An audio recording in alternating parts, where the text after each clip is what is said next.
Did everybody see somebody? So you can show of hands or just acknowledge within yourself. Did your hero happen to have a cape? Were they flying? Did they have the capacity to fly? Maybe they were on the ground about ready to take off. Was your hero a male? Was your hero of European descent, a Caucasian?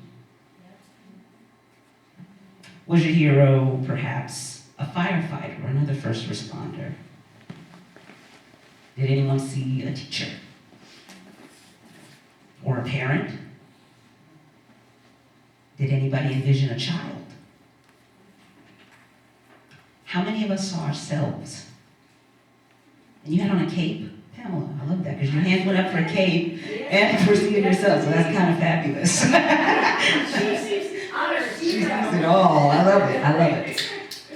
So we have concepts of what it is and what it means to be a hero. I saw people, some heads just shook for everything I asked. If there's anybody who wants to share what or who they saw, I didn't even ask if you saw someone or something from a different species. Did you see a tree or a different type of animal? Did somebody see something that they want to share that would maybe enlighten us and enhance the conversation? Yes? I saw two people, grassroots leaders, who risked their lives for other people. One has said he's passed away, but Fred Garcia, a victory fellowship, has saved thousands of people from addiction.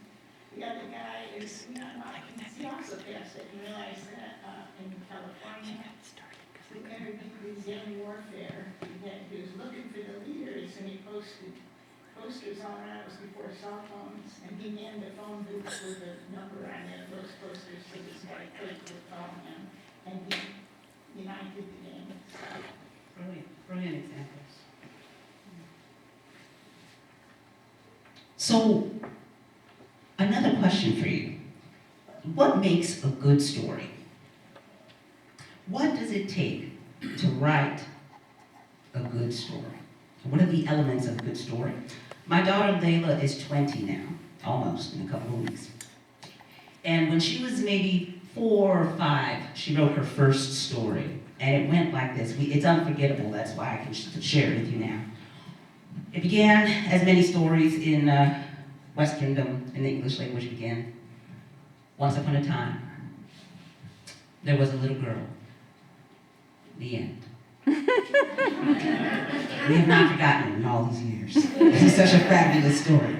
But some would argue that the story is incomplete. I don't know if that's a fair assessment. But you guys tell me, what are some elements of a good story? Everybody here is familiar with stories, either from reading, from watching movies, television, advertisements. Stories are everywhere. They're a vital part of our culture. So what does it take? Suspense. Suspense? Okay, great. The plot. Either internal or external conflict. Okay, conflict, plot. Creativity. Excitement. Humor and description. So description, setting, and detail. Romance, yeah. Joy. Okay. Characters. The content of the story. Content itself. Okay. Resolution of that story, the conflict. A resolution of that conflict. The chapters. Chapters, okay, so order, some structure. The beginning, middle, end. Okay, beginning, middle, and an end. We had that, right? Once upon a time's beginning. Of course not. So according to Jean-Luc Godard, a story should have a beginning, a middle, and an end, but not necessarily in that order. I'm going to take my advice from K.M. Wyland, who's also a teacher and an author, who says that the central element in any good modern story is a hero who experiences an arc of change. That person or animal, or whatever the entity is, goes on a journey that changes them internally or externally or both. So that change, that's something that we're looking for in Annie's story. We want it to feel complete. We want to see that main character, that hero, go through an arc of change. And we in New Thought believe that if we can change our minds, that we can change our lives, that we can experience an arc of change, that we can have a forward motion that brings us from one state of being, mental state of being, that has an impact on our physical state of being and how we live in the world. We're about the process of living from the inside out. Entrepreneur Jackie Woodside talks about a 3-step process. This is something you can take away and put into practice if you're interested in homework. I see somebody taking notes. Jackie talks about neuroplasticity and the possibility of literally, physically, measurably changing our minds. And the process that she advocates is called the catch, challenge, and choose process. And it requires mindfulness, it requires awareness. But what she invites us to do is, whenever we experience a mental reaction that is not comfortable, if we have resistance, there's something we're recognizing that we want to change. It's as simple as the practice of catching that thought, being aware of it, challenging it and ourselves, asking, okay, so why am I thinking this? Where is this coming from? And is this truly how I want to continue to respond to similar situations in the future? And then to choose. And to recognize that we are at power to choose, not that we're machines that every time we see a chipmunk, we have to have the same, chipmunks up there, that was the stimulus that jumped into my mind, and I have chipmunks in my yard, and I don't often think kindly of them because of the things that they do to my plants. But if I choose to have a different reaction to chipmunks, it's as simple, and I'm being friendly, it might be people of different political parties. For some of us, it might be all manner of things that we have a certain response to, that we can catch ourselves having that response, challenge, okay, how do I want to respond to those persons? And making a choice each and every time until we create a new pattern of reaction that gives us first a mental change and then becomes our different physical reaction in the world that affects our deeds and our words and our actions and has an impact on our world. Gives us the opportunity to become good friends and good neighbors to people who are not like we are and who don't necessarily think the way we do. Now, what I wanted to talk about in more detail was this idea of the hero's journey, or the metamyth, as introduced by Joseph Campbell. And Joseph Campbell's work relies on a foundation of C.G. Jung's work, studying different cultures and myths and even the idea of a collective consciousness that has made it so that we all have common expectations of what a story is. These gentlemen studied cultures from the Mesopotamian to the Greek to Congolese to Japanese to Inuit into modern society and discovered that story, the basic story structure, has remained the same across cultures for thousands of years. Human beings respond to a very specific set and order of details and experiences for a character or a hero because we all have the same expectations of what it takes to complete that story arc. So I'll specifically outline these, and then we'll put them into a specific story, and you'll see just how amazing this connection is. So those elements are, first, that hero that we talked about, but it's not just somebody with a cape or somebody with a great idea. Generally, the hero is a person or being, a personified being, who is dissatisfied with their status quo. They are in a situation that is often described as stasis equals death. They have to either evolve or perish. In some way, it might be an external or an internal situation.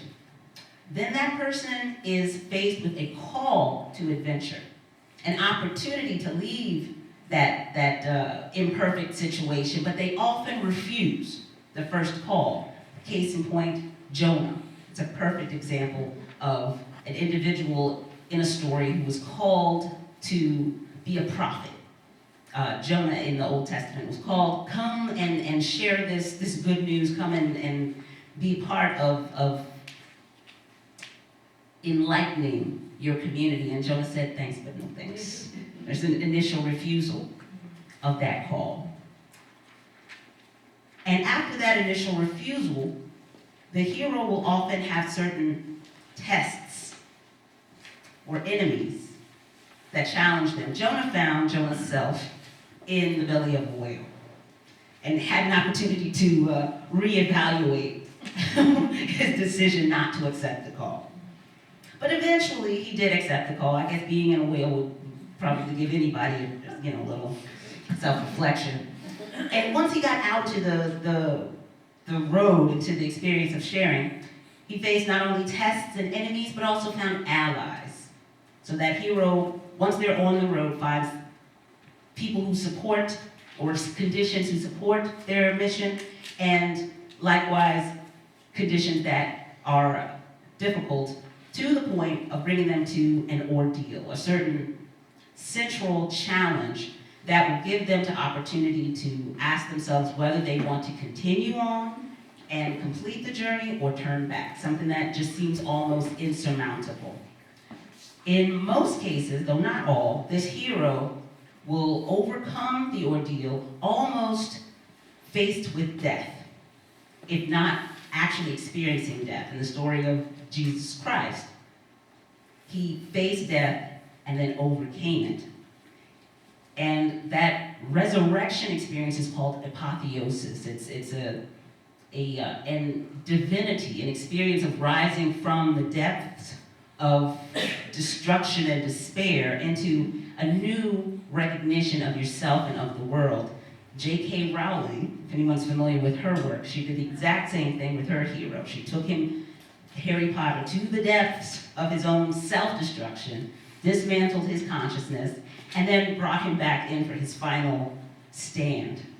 And then finally the hero has the opportunity to return to their original condition, to their original location often, with an elixir, or with some sort of prize. Jason comes with the golden fleece. And they are back in their ordinary world, but as an extraordinary person or entity who's able to bring something to that original state that wasn't possible without having gone on that journey. And this is familiar to us because this is the basis of every good story. So what I wanted to do was go back to Layla's story, my daughter's story, and see what it would take to make Once Upon a Time There Was a Little Girl, the end, kind of something we can all relate to, something that feels like a good, useful, worthwhile story. So what I came up with is Once Upon a Time, it's good, it's stuff.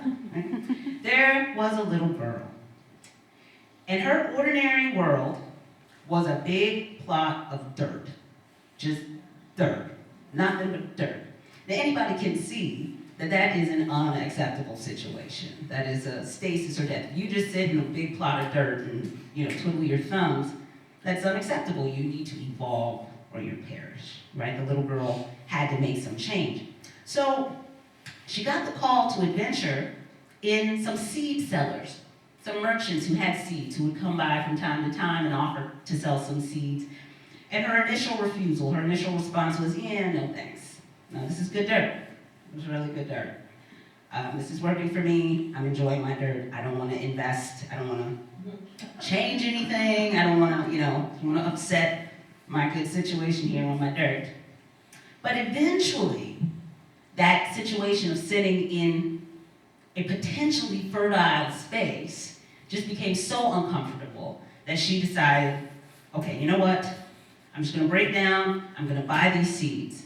And she accepted the call. The end. No, of course it's not the end, right? That's just the beginning. That's the A story. That's what they call the A story. Orson Welles said, if you want a happy ending, that all depends on where you stop your story. So the little girl takes on this task. She has these seeds. She has all this potential. She's made a move. She said yes to the call. And she sows them. And she finds herself faced with certain tests, enemies, and allies. She's got the crows coming in who find those seeds delectable, and they want some. Then she's got the weeds from underneath. Test, test, test. But she also has the rain and the sun. And maybe she has access to YouTube videos that teach her about irrigation. She's got all kinds of different input coming in, challenges and assistance. But an ordeal. She might find herself faced with an ordeal. There might be a drought one year. There might be some major setback that tests her resolve to the point that she has to make a decision. Am I going to continue with this? Am I going to put in the work? Am I going to take the effort to continue this? How important is it to me to reach that other side of this story? Or am I going to revert? Am I going to go back to sitting in the dirt?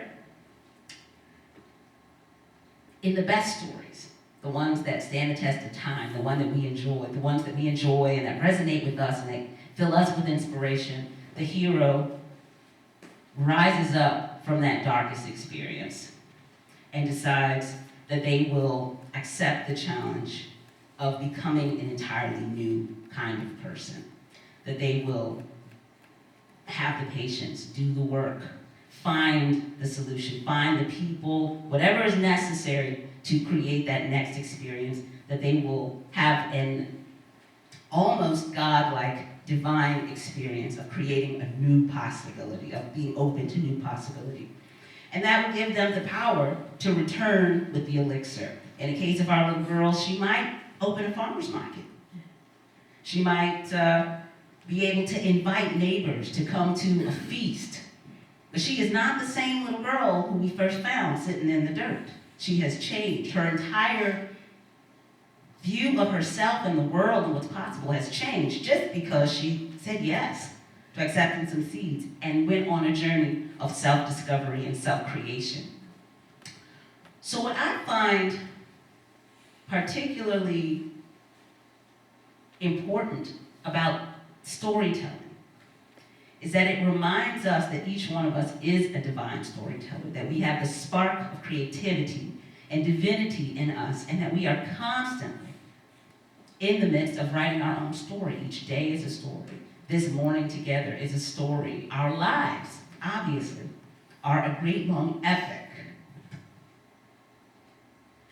And we can remember, through looking at this arc, the hero's journey, that we might at any time find ourselves being called to an adventure, refusing the adventure, feeling the confidence to accept the call, feeling impervious to any kind of setbacks.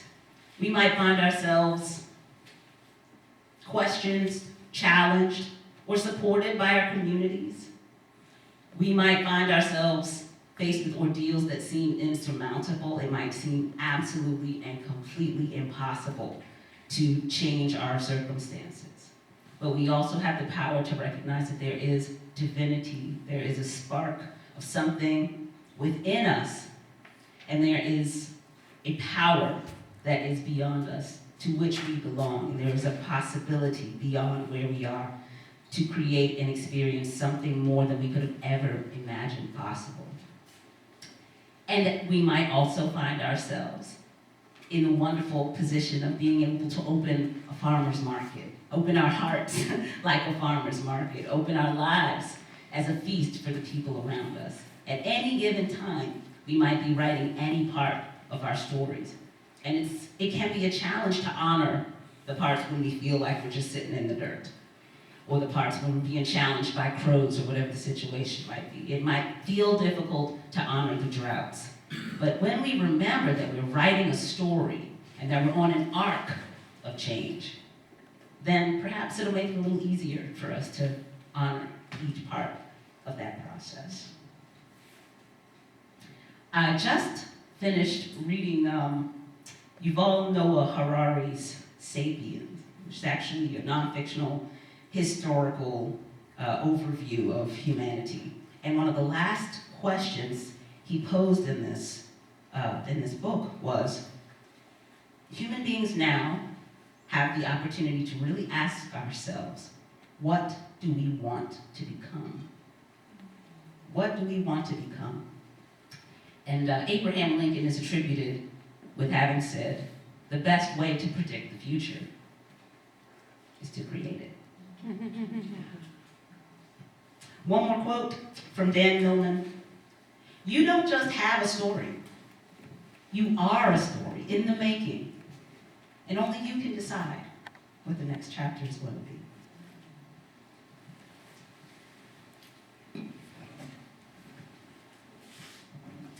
So at this time, I'd like to invite us all. Just close our eyes.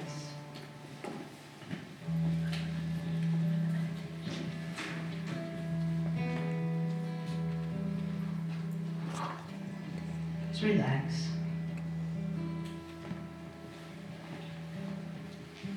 Become aware of your feet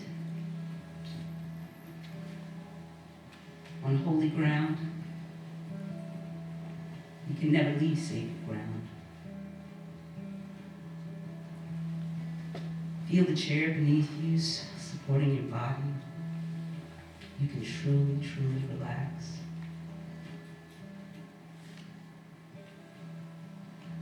Imagine any story that you want to tell.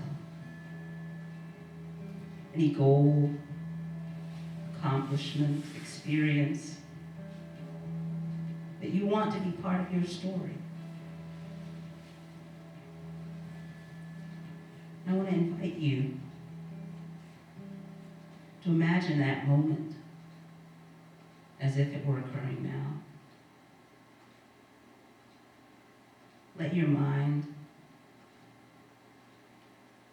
create the physical experience.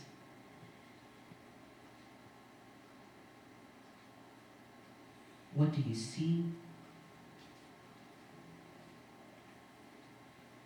What do you hear?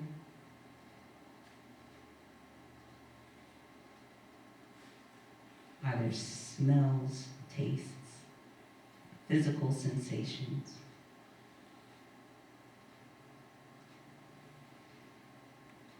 What is the emotional experience of this story?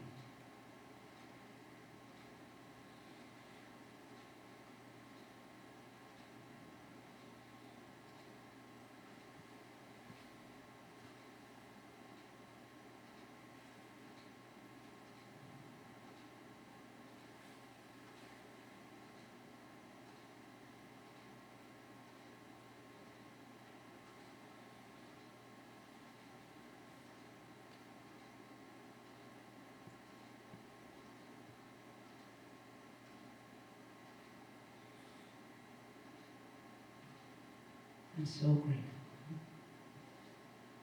that we have the power and the privilege to create our lives from the raw material of imagination.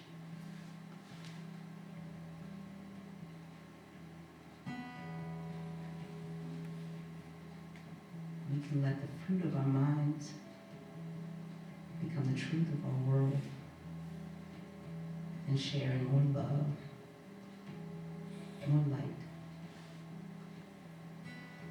Be a celebration of Spirit's beauty that's in all of us and all of creation.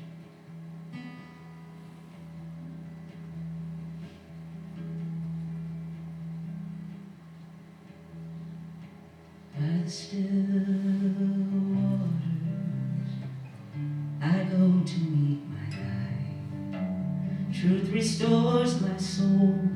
I never walk alone. Where I face shadow, my heart will know no fear. Nothing can compare with peace that fills my soul. Love is all I need. My heart is filled with love. My cup is running over and over. From the moment that I rise to the time I lay me down, set my heart on sharing love.